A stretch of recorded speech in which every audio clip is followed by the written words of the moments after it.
ГСП онлайн. Городские новости сейчас.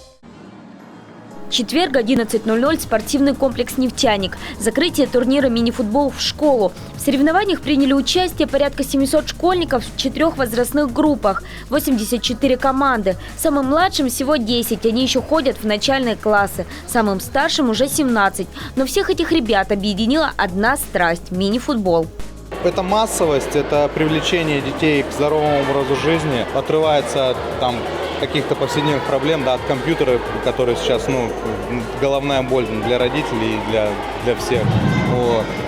Ну и для нас, для тренеров, для тренеров Федерации футбола, посмотреть ребят, то есть особенно по младшим возрастам, может быть, где-то кого-то мы пропустили, мы обязательно приглашаем их на тренировку, то есть такой своеобразный просмотр.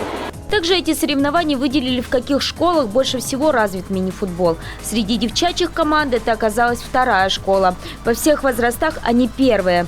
Среди мальчишек разброс сильнее, но больше всего проявила себя школа номер 10. 2 золота из 4. Теперь им придется защищать честь города на республиканском этапе турнира.